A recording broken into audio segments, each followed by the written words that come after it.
rise in the canyon. That's where I long to be with my three good companions. Just my rifle, pony and me. Microciné, bonjour ou bonsoir, ça va dépendre de l'heure à laquelle vous allez découvrir cette nouvelle vidéo. Aujourd'hui, c'est un film événement dont on va parler, mais c'est un film qui ne date pas d'aujourd'hui, qui date d'il y a très très longtemps et qui aurait pu être fait il y a peut-être 2-3 jours au niveau de la mise en scène. On parlera de cela, je pense. C'est un film personnellement important dans mon histoire du cinéma et je suis extrêmement content d'une part qu'il ressorte en salle et on va enfin, moi me concernant, je vais enfin le découvrir en salle dans une nouvelle version le 8 juin. Version restaurée en 4K au reflet midi 6 de La Maman et la Putain, pardon, un film de 73 qui dure 3h40, un film de Jean Eustache, un film fondamental, important, qui est devenu extraordinaire et qui ne concerne pas qu'une seule génération, mais beaucoup de générations en devenir. Et c'est un film qui a été restauré, je tiens à le préciser, avec les films du Losange et avec le soutien du CNC, la participation de la Cinémathèque suisse et de Chanel. Et pour parler de ce film, de cette restauration, je voulais absolument qu'il y ait des personnes qui soient dans cette émission et qui connaissent, qui soient peut-être même eustachiens.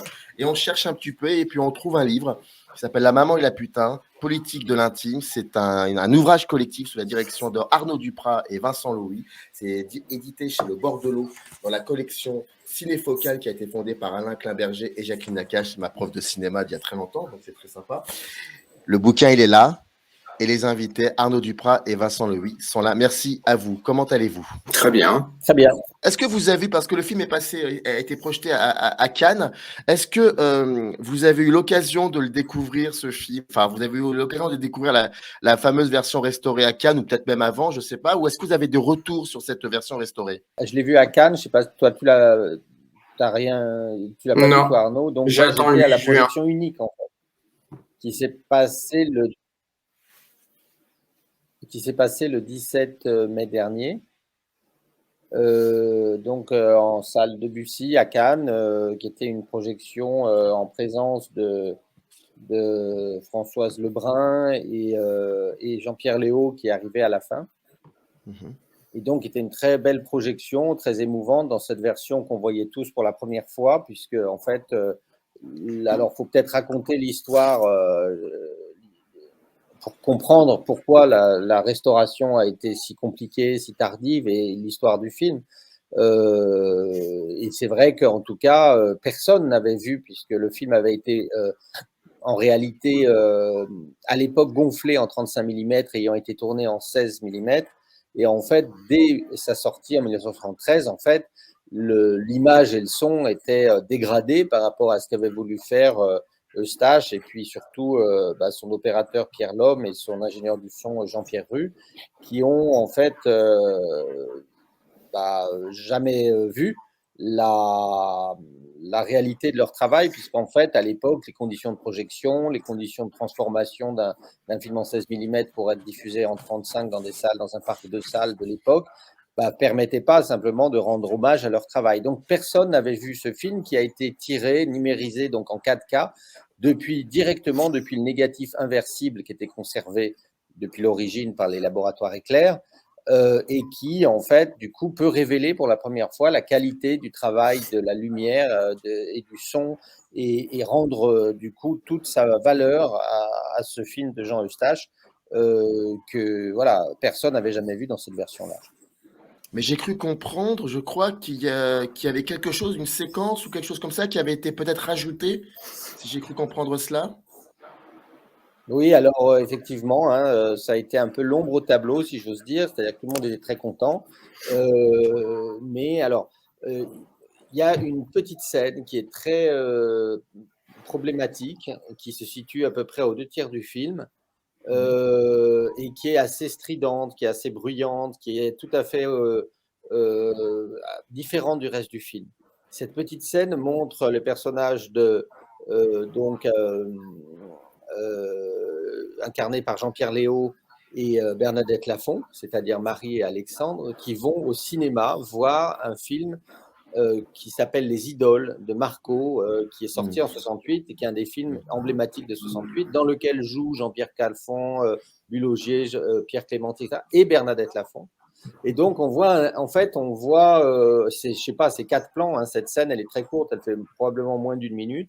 On voit des extraits du film de Marco qui sont très psychédéliques et on voit les deux personnages, Marie et Alexandre, dans le cinéma. Et en fait, ça pose un problème assez important, évidemment, qui va n'intéresser que 5 ou 10 personnes, mais enfin, qui est quand même un vrai mystère. C'est-à-dire qu'en fait, cette scène était présente dans le négatif qui a été chez Éclair, qui a été restauré par plusieurs personnes, mais où, disons, l'héritier de Jean Eustache, qui s'appelle Boris Eustache et qui est son film, donc qui est son ayant droit, et qui a lui-même en fait bloqué pendant une trentaine d'années, même plus, hein, cette restauration et l'exploitation des films de son père pour des raisons qui lui appartiennent, mais qui sont très dommageables. Hein. Enfin, ça a été une démarche qui a fait que, par exemple, Pierre Lhomme, le chef opérateur, n'a pas pu restaurer lui-même le film, ce qui fait que c'est d'autres personnes qui l'ont fait très bien, mais c'est vrai que Pierre Lhomme était le chef opérateur, et comme beaucoup de chefs opérateurs, il a passé la fin de sa vie à restaurer pour des éditions DVD ou des ressorties en salle ses anciens films comme Cyrano de Bergerac, etc. Bon, là, il l'a fait. Il a souhaité le faire. Il a attendu très longtemps et il est mort en 2019, en juillet 2019, sans avoir pu le faire. Et donc, cette restauration a été faite par d'autres personnes. Et c'est vrai que c'est très triste, puisque nous, avec Arnaud, on avait rencontré, hein, c'est d'ailleurs dans le bouquin une interview qui figure, Pierre Lhomme, c'était probablement d'ailleurs sa dernière interview, hein, c'était peu de temps avant sa mort, et il parlait, voilà, c'est dans le bouquin évidemment, donc vous pouvez le lire, mais en tout cas, voilà, c'est très regrettable. Alors évidemment, Pierre aurait pu nous dire ce que c'est que cette scène. Alors cette scène, il y a deux versions.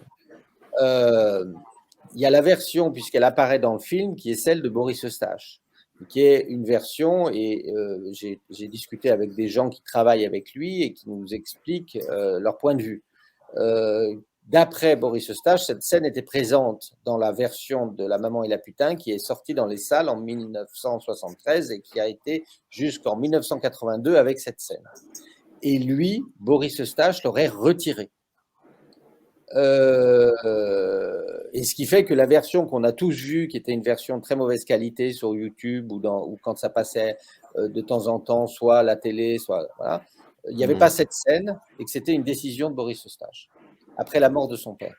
Parce qu'effectivement, cette scène est mauvaise, c'est-à-dire qu'elle n'apporte rien, elle est stridente, elle est pénible à regarder. Elle est déconnectée du film, même. Elle est totalement déconnectée du film parce qu'en plus, elle apporte quelque chose d'ultra contemporain. Enfin, ou plutôt, elle apporte quelque chose de contemporain, alors qu'on est au-delà du contemporain. On est dans du l'ultra contemporain ou du méta, je sais pas quoi. Enfin, en tout cas, on n'est pas dans un espace qui est celui de 68. On est dans un espace qui est un espèce de je dirais, d'une temporalité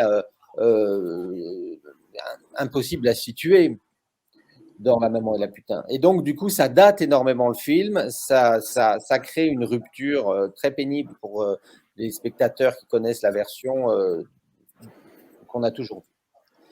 Et alors, la deuxième explication est celle… Alors, moi, j'ai discuté successivement avec les uns et les autres. Françoise Lebrun m'a dit qu'elle n'avait jamais vu cette scène. Luc Béraud m'a dit qui était l'assistant de Jean Eustache, dans les années 73, c'est-à-dire 72-73, ils ont fait le film vraiment très étroitement ensemble, parce que c'était son premier assistant, et que Jean Eustache était quelqu'un qui était dans la collaboration, dans le travail, disons, travaillait avec énormément d'intensité. Et donc, ce que m'a dit Luc, c'est que Jean Eustache lui-même avait décidé de retirer cette scène parce qu'elle n'apportait rien. Et donc, c'est vrai que Luc Béraud, enfin, disons, Françoise Lebrun, enfin, Pierre Lhomme, évidemment, enfin, disons, les collaborateurs de Jean Eustache ne s'entendaient pas du tout avec Boris Eustache, qui bloquait hein, et qui avait une action tout à fait, comment dire, à leurs yeux, tout à fait préjudiciable à l'œuvre de Jean Eustache. Et aujourd'hui, c'est des gens qui disent non. Là, il y a eu un problème, c'est que cette scène a été rajoutée, elle n'était pas dans la version d'origine. Alors, c'est très simple, il suffit de faire une toute petite recherche. Il y a certainement des chercheurs qui vont s'en occuper pour savoir qui a raison. Moi, j'ai simplement les deux versions. Et ce que je peux dire, c'est que cette scène, elle n'apporte rien du tout, mais qu'effectivement, du coup, il y a une promotion qui est faite autour de la sortie du film qui dit avec une scène inédite, mais en réalité, voilà, c'est pas du tout une bonne idée. Et malheureusement, voilà, pour les spectateurs d'aujourd'hui, on n'aura pas une version, disons, incontestable du film encore cette fois-là. Après, chacun se fera une opinion en voyant le film. Moi, j'ai simplement dit les informations que j'avais et ce que j'avais ressenti. Alors, avant de commencer plus ou moins à parler de l'intérieur plutôt du film, juste, je voudrais préciser de nouveau que dans le descriptif de cette vidéo, vous avez un lien qui renvoie à ce livre. C'est donc un ouvrage collectif et je vais quand même citer les personnes qui ont contribué à cet ouvrage. Il y a Mathias Alaguillaume, Antoine Debec, Michel Ciotat, donc Arnaud Duprat, bien évidemment, Rémi Fontanel, Vincent Louis, Codruta Morari, Agnès Pérez, Stéphane Pichelin, Geneviève Solier et donc effectivement 3 entretiens inédits avec celui qui fut le premier assistant réalisateur de Jean Eustache, Luc Béraud, sur le film, Françoise Lebrun qui joue le rôle de Véronica, et Pierre Lhomme qui a été son directeur de la photographie. Avant de parler d'aller dans le livre, je voudrais juste vous poser deux questions. Une première qui est une question très facile et très simple, mais qui, moi, donne comme ça un peu le rapport que vous entretenez avec ce film. À quelle occasion vous l'avez vu dans une salle de cinéma, ce film, la première fois, ou vous l'avez vu à la télévision comme moi, par exemple sur Canal+, dans l'émission de Nicolas Boukrieff? Et comment vous en êtes sorti de cette première? Et puis surtout, la troisième question, pardon, je vous disais qu'il y en avait 2, mais il y en avait 3. Comment vous avez pensé la structure du livre? Moi, je fais partie de cette génération qui n'a pas pu voir le film ni en 73 parce que je n'étais pas né, ni en 82 parce que j'étais trop petit, et qui donc l'a découvert sur un écran de télé. Alors, je me rappelle plus exactement quelles étaient les circonstances. De mémoire, ça devait être une vidéo, ça devait être la vidéo anglaise dans les années 90. Sinon, après, je l'ai revu, comme disait Vincent tout à l'heure, c'est-à-dire dans les versions très contestables qui circulaient et qui doivent circuler encore d'ailleurs sur YouTube. Et donc, voilà, bien évidemment, j'attends avec impatience le 8 juin pour découvrir le film en salle puisque j'ai pas pu le voir à Cannes. Mais voilà, j'ai ce rapport-là au film. Je fais partie de cette génération qui a qui a perçu ce film comme quelque chose de très rare, de quasiment invisible, et qui, je pense qu'on va encore en parler par la suite, mais c'est, disons, cette rareté qui a fait aussi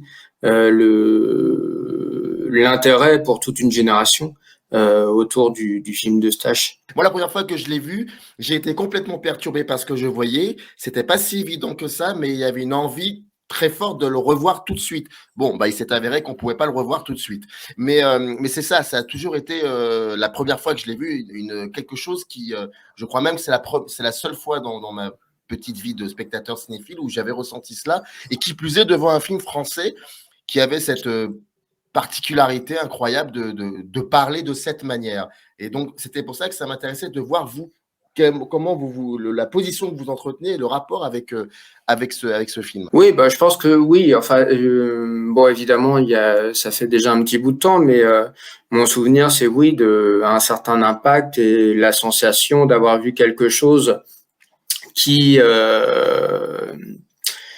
était assez unique en fait. Parce que c'est quelque chose qu'on développe et que les autres auteurs dans le livre développent beaucoup, c'est-à-dire qu'on peut croire qu'il y a un lien avec 68, on peut croire qu'il y a un lien avec la nouvelle vague, mais finalement le film n'appartient à aucun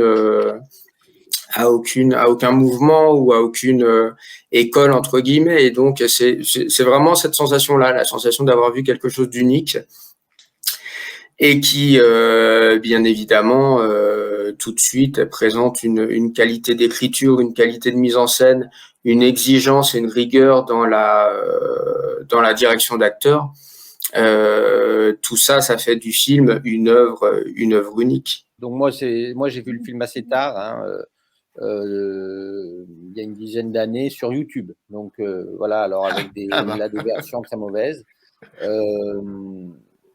Mais en tout cas, voilà, c'était une comment dire, d'une certaine façon, le film m'avait échappé comme une grande partie voilà, du cinéma mondial. Et étant bien que prof de cinéma et tout à fait un spectateur assidu, ben voilà, j'avais des lacunes. Mais en revanche, dès que je l'ai vu, j'ai senti tout de suite qu'il fallait faire quelque chose, d'autant plus que je crois que j'avais rencontré Boris Eustache dans un autre contexte avant même d'avoir vu le film, parce qu'il avait écrit un ouvrage qu'il souhaitait publier. Alors, ça me conduit à la forme du livre. C'est-à-dire que le livre, qui est un livre collectif, effectivement, c'est simplement inscrit dans un cahier des charges qui est celui de cette collection qui s'appelait Cinéfocal, qui a été arrêtée par l'éditeur, parce que ça, je ne sais pas pourquoi. En tout cas, c'était le dernier ou l'avant-dernier, je ne sais plus. Non, je crois qu'il y a eu Shining après. Il y a eu Shining, et c'est une très bonne collection, donc, qui a été fondée par Jacqueline, notre amie Jacqueline Nakache et Alain Klenberger, et qui a sorti, je ne sais pas, 5-6 bouquins comme ça sur différents films, et qui avait cette forme-là, c'est-à-dire qu'en fait, c'était chaque fois un peu une approche chorale, avec des chercheurs venant de champs différents, venant d'horizons différents, souvent étrangers, ou en tout cas qui avaient comme ça des points de vue complémentaires. Et nous, ce qu'on a cherché avec Arnaud, c'est de trouver des aficionados et des aficionadas de stage qui avaient, disons, des points de vue qui se croisaient, qui se rencontraient, mais qui n'étaient pas des points de vue, disons, il n'y a pas, comme avec un auteur unique, une direction obligée pour la lecture du film à travers notre bouquin. Au-delà de ça, la question du film en lui-même, c'est-à-dire ce que vient d'expliquer Arnaud, c'est que, ou ce que vous avez vous exprimé, c'est la difficulté avec une œuvre comme ça de s'en tenir en fait à une lecture unique.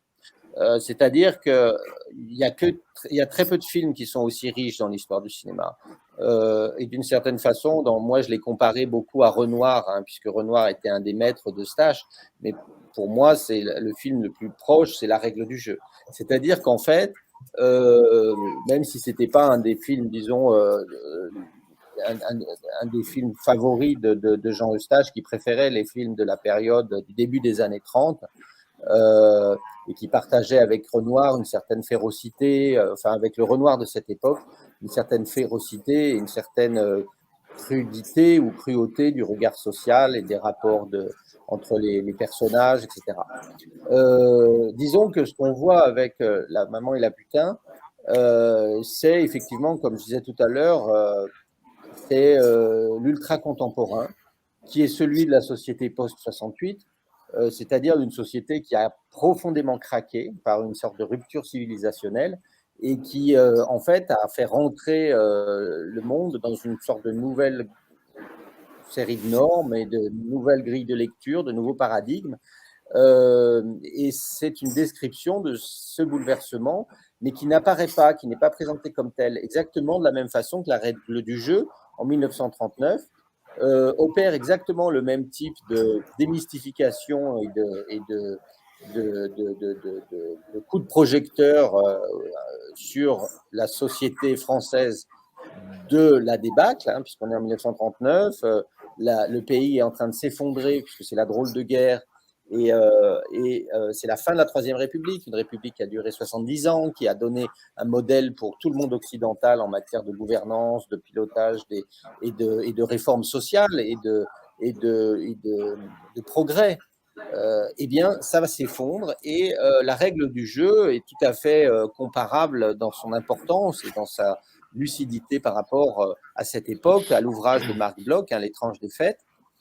c'est-à-dire qu'il y a quelque chose de civilisationnel qui est saisi et qui est montré. D'où l'intérêt de la règle du jeu, parce que quand on regarde la règle du jeu, c'est pas l'intérêt des histoires des marivaudages ou des croisements, des chassés-croisés amoureux, etc., qui en réalité est un intérêt très limité. C'est vraiment comment quelque chose de la société apparaît par effraction dans une sorte, ce que Renoir disait, le drame gay, hein, c'est-à-dire ce mélange d'abandon et de prise de conscience qui marque la société française de l'époque. Dans la Maman et la putain, c'est exactement la même chose. Et moi, j'ai toujours considéré que la force du film, c'était de tout montrer sans rien montrer, exactement comme la règle du jeu. À un moment donné, Alexandre, tout le monde se souvient de cette scène où il parle de ce qu'il voyait dans ce bar, le Mailleux, qui était situé à l'angle du boulevard Saint-Germain et de la rue du boulevard Saint-Michel et de la rue Soufflot, qui aujourd'hui est remplacé par Quick ou McDonald's, je sais pas. Et qui était un des bars où allait toujours Jean Eustache. Et en particulier en fin de nuit, parce qu'il ouvrait très tôt et on pouvait boire des cafés à 5h, 6h. Voilà. Et Alexandre dit, je suis rentré un matin dans le Mailleux et j'ai vu tout le monde pleurait. Tout un café pleurait, en disant c'était très beau parce que tout le monde pleurait. On avait lancé une bombe lacrymogène. Il dit juste ça, il dit rien de plus. Et en fait, ça veut dire quoi? Un café qui pleure, c'est évidemment que c'était un matin du mois de mai 68, puisque la nuit, il y avait la police chargeait les manifestants. On sait très bien que rue Gay-Lussac, rue Soufflot, dans tout ce quartier de Paris, il y avait des affrontements entre la police et le mouvement social, et les étudiants et les ouvriers, mais surtout les étudiants, et que les gaz lacrymogènes faisaient pleurer les gens. Donc, en fait, à ce moment-là, qui est presque insaisissable dans la logorée verbale, dans l'espèce de discours ininterrompu d'Alexandre, eh bien, à ce moment-là, en fait, il y a une brèche dans le récit qui permet d'accéder à toute la temporalité de mai 68 et toute l'importance de ce moment de notre histoire. Et en fait, c'est presque par effraction, mais tout est là, dans ce moment. C'est-à-dire que ce café qui pleure exprime beaucoup plus que ce qui est vu ou entendu par le spectateur à ce moment-là. Et c'est ça la force du film, en fait. C'est d'arriver à donner par une espèce de renversement ou de retournement un accès à la société de l'époque en posant des questions à la fois éthiques, morales, personnel, etc., que Jean Eustache, qui n'était pas du côté forcément du mouvement social à cette époque, qui était plus en retrait et qui avait une position, disons, qui serait plus celle d'un spectateur que d'un acteur du mouvement et qui était un spectateur assez sceptique, puisque lui, venant du monde ouvrier, c'est-à-dire ayant été électricien à la SNCF, ayant été élevé dans la difficulté, pas dans la grande bourgeoisie, comme souvent des figures du mouvement, eh bien, ou de la nouvelle vague, ou alors comme souvent des cinéastes de la nouvelle vague aussi. Ou des cinéastes de la nouvelle vague, et qui d'ailleurs avaient tous commencé comme ça, apparaître à droite, et puis ensuite était devenu d'extrême gauche à ce moment-là. Eustache avait une position qui était une position de sceptique, était une position, ce que le film montre bien, notamment quand il évoque Jean-Paul Sartre et le maoïsme. Donc, montrant ça, avec le même type d'ambiguïté, le même type de positionnement complexe et dialectique qui était celui de Jean Renoir en 1939 au moment de la règle du jeu, puisqu'il avait été compagnon de route du Parti communiste et s'était empressé ensuite d'aller chez Mussolini et d'écrire des lettres à Tixier-Vignancourt, ministre du cinéma sous Vichy, dès 1940.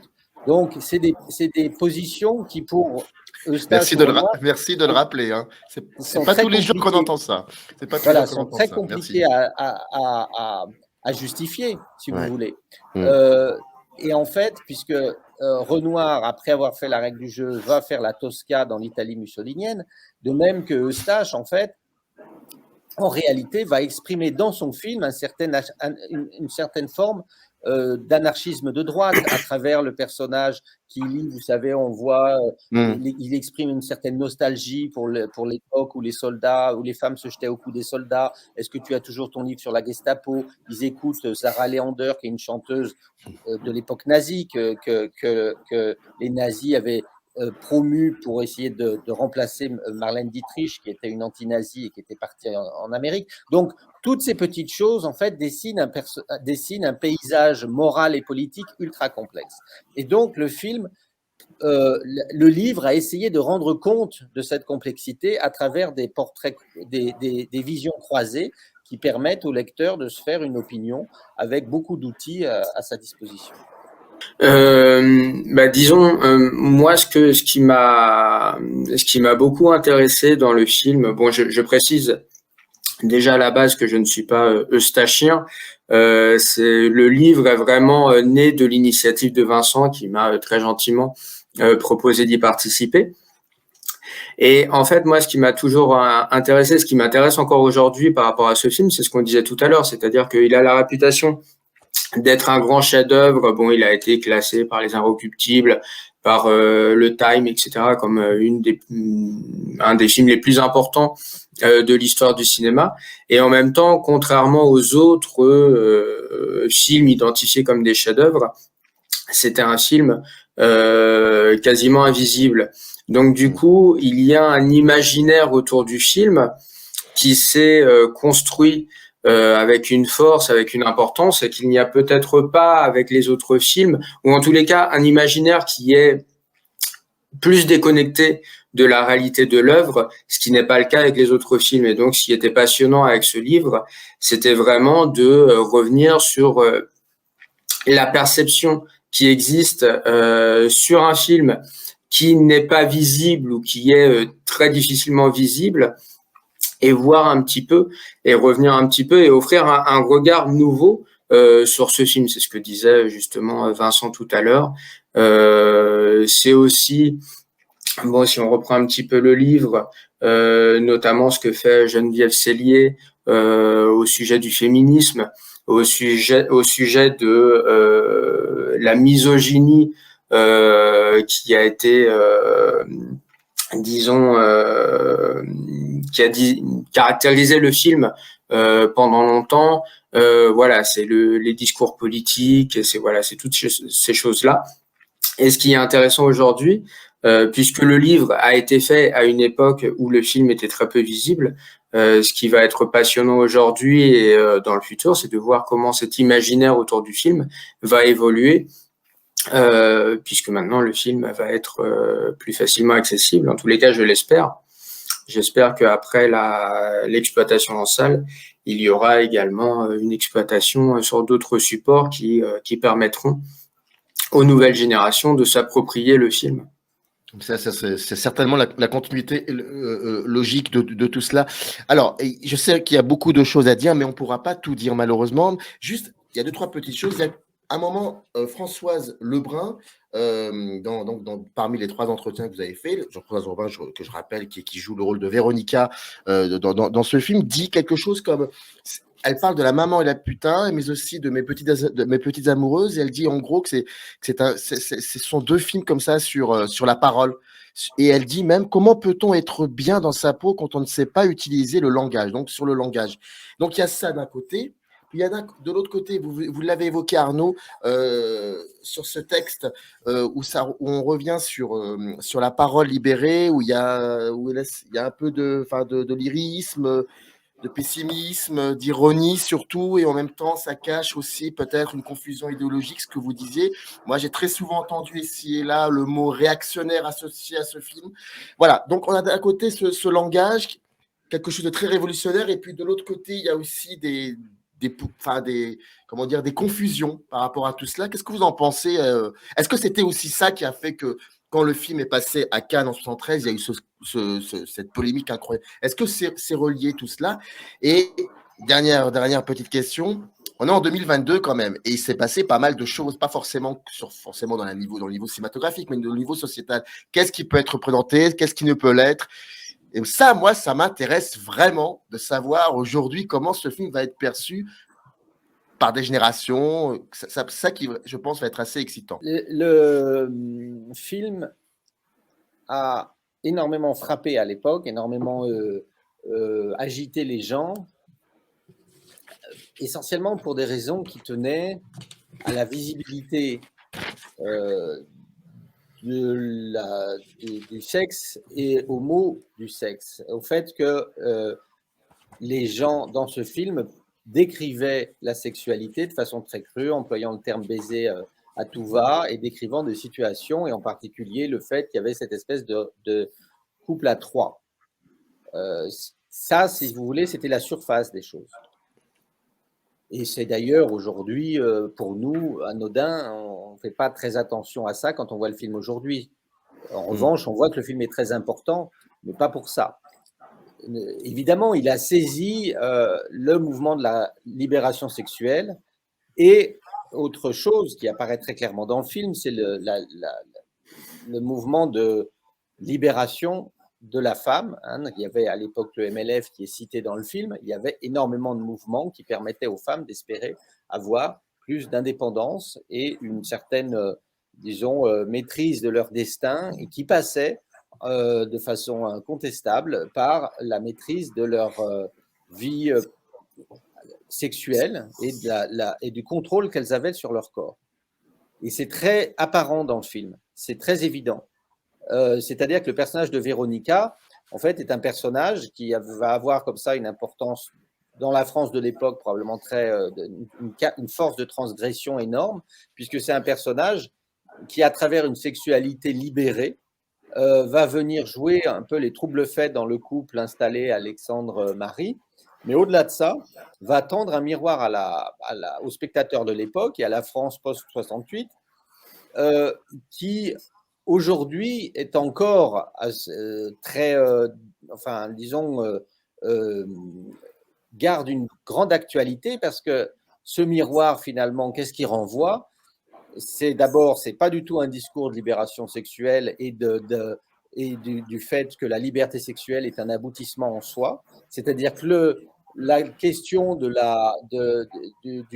presque du libertinage qui pourrait parfois être vu comme un des apports du film, c'est-à-dire en couche les uns et les autres, etc. C'est pas du tout ça. Et ça, c'est très clair, en particulier dans le monologue final, hein, puisque Véronica, on le sait, à la fin du film, pendant une dizaine de minutes ou un quart d'heure, exprime quelque chose de très complexe et de très confus, mais qui va très profondément, en quelque sorte, sous la peau, enfin, comme on dit en anglais, under the skin, c'est-à-dire vraiment de chaque spectateur. C'est-à-dire que chacun, et en particulier chaque femme, je pense, ou chaque homme à travers sa part de féminité ou à travers sa prise de conscience par rapport à la déconstruction nécessaire du masculinisme et de la domination masculine telle qu'elle existait fortement dans la société de l'époque et encore aujourd'hui dans beaucoup de groupes sociaux sans réel progrès par rapport à 1973, eh bien, chacun comprend à ce moment-là du film, et Eustache l'a parfaitement senti et préfiguré, que les combats à venir pour les générations suivantes, et peut-être probablement plus encore pour notre génération que pour celle des années 80 ou des années 2000, c'est-à-dire pour nos enfants, ce sont des combats liés à la notion de genre, et finalement que c'est le corps des femmes qui sera le champ de bataille des évolutions, des progrès sociaux dans la société qui advient. C'est-à-dire que ça n'est plus la question de la lutte des classes, dont d'ailleurs Eustache se moque abondamment dans le film, alors qu'il avait, en tant que fils d'ouvrier, tout à fait les outils pour s'en emparer à l'époque. C'est-à-dire qu'en gros, Eustache a 50 ans d'avance. Et c'est ça qui est extraordinaire. C'est-à-dire qu'il comprend que la place des femmes dans la société, leurs revendications, la déconstruction du masculinisme et de la domination sexuelle, les mots du sexe, les mots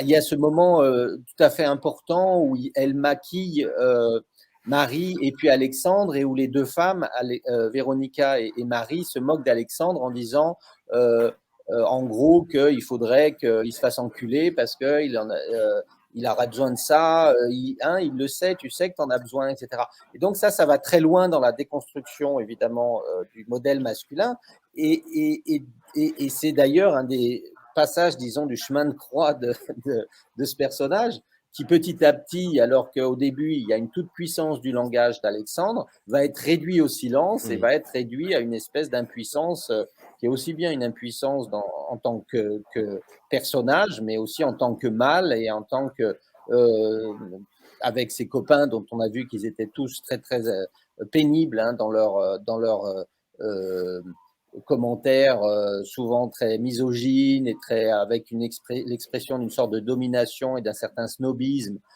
par rapport à ce qui se passe autour d'eux et où les femmes sont systématiquement dévalorisées. Eh bien, on voit que ce personnage s'effondre à la fin du film et que donc ce qui existe aujourd'hui dans la société qui est celle de Stache, c'est-à-dire la société française ou la société, disons, d'un certain monde cultivé et quelles que soient ses origines, conscient des mouvements sociaux et des réformes et des changements nécessaires, eh bien, ce qui est en train de se produire dans la société contemporaine a été tout à fait anticipé et préfiguré par toute la construction du film de Stache. C'est-à-dire que c'est la fin d'une sorte de langage et d'une construction de la domination masculine par le langage et l'émergence d'un modèle alternatif où la place des femmes est entièrement une place qui reste toujours à conquérir, mais qui est une place de remise en question et d'une certaine façon d'une volonté de conquête et d'une prise de pouvoir sur la domination masculine. Ouais, j'adhère totalement. Je suis tout à fait d'accord avec Vincent. Effectivement, je pense qu'aujourd'hui, tout ce qui a pu faire scandale à l'époque au Festival de Cannes, c'est-à-dire le langage très cru, les situations un peu scabreuses entre guillemets, je pense qu'aujourd'hui, ça, les gens ne vont même pas remarquer la chose.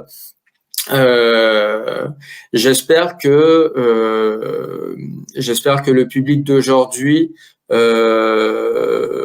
aura disons la capacité à comprendre le film et à envisager le film dans cette perspective historique, c'est-à-dire le replacer dans son époque, le regarder à partir de la réalité actuelle et ne pas s'arrêter à certains propos, certaines répliques qui effectivement sorties du contexte peut apparaître effectivement comme une provocation misogyne, etc. Ce qui finalement le film n'est pas du tout. Enfin, le film est beaucoup plus complexe que ça et il va plus loin, bien évidemment. Alors, dans le livre sont questionnés beaucoup de thématiques, comme par exemple, Antoine Debeck parle du fait que la ville de Paris, c'est quand même un élément très important dans ce film. Il y a aussi un travail sur les acteurs, sur l'image qui est au service de la parole. Il y a beaucoup de choses qui ne pourront pas être développées là maintenant, mais en tout cas, sachez que tout ça se trouve dans le livre. Juste deux petites questions et après je vous laisse tranquille. Eustache est quand même cinéaste, donc il faut aussi parler de la forme. Et page 187, vous interviewez Pierre Lhomme, donc directeur de la photographie du film, qui dit une image très modeste qui tire le. Alors la question que vous lui posez, c'est quel était le type d'image recherchée par Eustache? Est-ce que c'est une image naturaliste? Il répond une image très modeste qui tire le meilleur parti des choses telles qu'elles existent sans les truquer. Quand vous commencez une séquence dans un climat, il faut le tenir toute la séquence. Quand vous êtes en décor naturel, vous êtes tributaire de la lumière du bon Dieu. Il faut avoir pris conscience de tout cela à l'avance pour piocher dans cette lumière qui va perdurer. Lorsqu'il évoque bon Dieu, je me suis dit, est-ce qu'il y a une connexion? Est-ce que c'est vraiment lié à Eustache? Est-ce que Eustache était plus dans ce rapport-là à Dieu? Je ne sais pas, et ensuite vous lui posez la question, est-ce que c'est justement complexe d'atteindre cette simplicité? Et pourquoi je reprends cet extrait parce que effectivement c'est ça, c'est ce mot simplicité, cette manière de travailler sur l'image, sur cette espèce de naturel qui m'avait assez impressionné quand je l'avais vu pour la première fois. Et encore, ce que j'avais vu, c'était pas forcément ce qui était prévu. Donc là, ça va vraiment être une grosse surprise en le découvrant réellement. Là, pour le coup, pardon, Arnaud, vous êtes comme moi, on est un peu en touche, mais là, c'est plutôt la question, c'est à Vincent, quand vous avez vu le film, est-ce que maintenant vous comprenez ce qu'il dit, Pierre Lhomme, quand il parle de cette image très modeste qui tire le meilleur parti des choses, etc., etc. Est-ce que maintenant vous comprenez vraiment ou est-ce que déjà vous l'aviez compris un peu? En fait, il y avait quand on discute avec les acteurs de ce tournage, les techniciens, les acteurs au sens propre, Françoise Lebrun, évidemment, qui est la seule qui en témoigne vraiment, c'était, comment dire, il y avait une gravité, comment dire, un état de conscience très forte de l'importance de ce film au moment où il le faisait. Et que ce film était fait avec rien. Comme d'ailleurs les films précédents de Jean Eustache, qui avaient toujours été arrachés au destin avec du matériel qui était prêté. Il tournait le week-end parce que la semaine, les gens faisaient autre chose, etc. Et notamment le Père Noël a les yeux bleus, qui avait été son premier film avec Jean-Pierre Léaud et qui avait été assez remarqué parce que justement, il avait été fait avec l'aide en particulier de Jean-Luc Godard dans des conditions très précaires. Et donc, cette modestie, d'abord, elle était, venant de Pierre Lhomme quand il l'exprime, le fait d'un choix qui était imposé par Eustache, c'est-à-dire qui était quelqu'un, disons, qui était une sorte d'ascète, qui passait son temps, à vivre modestement et à part l'alcool, était quelqu'un qui avait une vie tout à fait agitée, en particulier une vie nocturne très, très importante, mais il y avait une sorte de rigueur et ce qui, finalement, dans ce que dit dans l'interview Pierre Lhomme, mais aussi à un autre moment Françoise Lebrun, c'est-à-dire que c'était presque quelque chose ce que Françoise Lebrun évoque Racine, c'est-à-dire une notion de drame et au sens classique, c'est-à-dire cet ascétisme, cette rigueur, cette modestie venait de la personnalité d'Eustache et les techniciens l'ont en quelque sorte rendu au sens technique par une image qui est très dépouillée, qui capte la réalité telle qu'elle se présente et finalement on s'engouffre tous dans cette image de Pierre Lhomme. La version qui a été restaurée rend très très bien, en particulier les contrastes. Alors les noirs, en fait, ce qui s'était passé, c'est que les versions successives avaient donné une très mauvaise image parce que d'abord, les blancs étaient très cramés et les noirs étaient très gris, très brouillés. Là, aujourd'hui, il y a un très bon étalonnage qui a été fait. Les noirs sont très profonds, les blancs sont très subtils, c'est-à-dire que tout a été restauré de façon intelligente, ça c'est l'évidence. Et que d'une certaine façon, ce que dit Pierre Lhomme, c'est-à-dire montrer les choses avec telles qu'elles apparaissaient et sans finalement rentrer dans une logique d'artifice ou une logique d'embellissement, laisse finalement comme on disait tout à l'heure, une capacité à ce film de transcender et d'une certaine façon, ce qu'il faut bien comprendre, c'est que ce film, c'est une traversée du miroir. C'est-à-dire qu'il y a quelque chose on franchit une certaine dimension de la réalité en voyant ce film, disons, avec toute la conscience que peut avoir un spectateur adulte, en disant je vais voir la maman et la putain, on franchit quelque chose. Et ça, c'est vraiment beaucoup lié à ce travail sur l'image, une image qui est effectivement dépouillée, qui est une image qui va être faite avec une économie de moyens extraordinaire, puisqu'ils étaient que 3-4 autour des acteurs, et avec le son. Alors, il faut faire aussi rendre hommage au travail qui a été fait sur le son, à la fois à l'époque et aujourd'hui, puisque le son est très, très bon. Aussi, la restauration et la prise du son qui était toujours très, buvardée, confuse dans les versions qu'on voyait ici et là. Ici, on a, dans cette nouvelle version, un son qui a été aussi parfaitement nettoyé et pas trop nettoyé. C'est-à-dire que parfois, ça devient un son qui est trop contemporain. Ici, vraiment, le travail a été rendu très efficace dans cette restauration. Ça me fait penser à ce que, puisque vous citiez tout à l'heure l'entretien avec Pierre Lhomme, juste après, je crois, il dit quelque chose. En gros, il dit que, disons, l'objectif était que la caméra ne se voit pas. Et cela a été fait avec une telle rigueur que on en arrive à une caméra qui qui est parfaitement visible. Parce qu'effectivement, dans la mise en scène, il y a des partis pris qui sont observés et respectés d'une manière si rigoureuse qu'il y a effectivement une signature dans la mise en scène du film qui est assez unique. D'ailleurs, on voulait une caméra qui n'existe pas. C'est ce qu'il dit exactement. Le 8 juin, on le rappelle, version restaurée en 4K de La Maman et la Putain au Reflet Midi 6. Je crois que s'il y a possibilité de réserver, je vous conseille de réserver vos places parce qu'il va y avoir du monde, à mon avis. Donc, c'est à partir du 8 juin. Je rappelle qu'il y a ce livre, La Maman et la Putain, Jean Eustache, Politique de l'intime. C'est un ouvrage collectif sous la direction de Arnaud Dubras et Vincent Louis, édité Le Bord de l'eau dans la collection Cinépocale.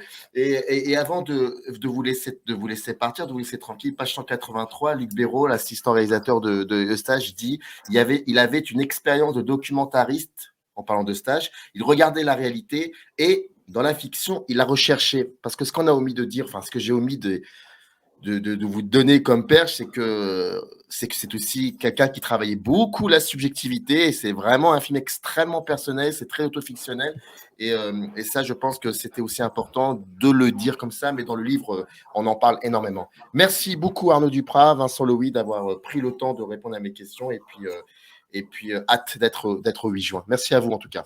Merci à vous. Générique. In the canyon, that's where I long to be, with my 3 good companions, just my rifle, pony and me.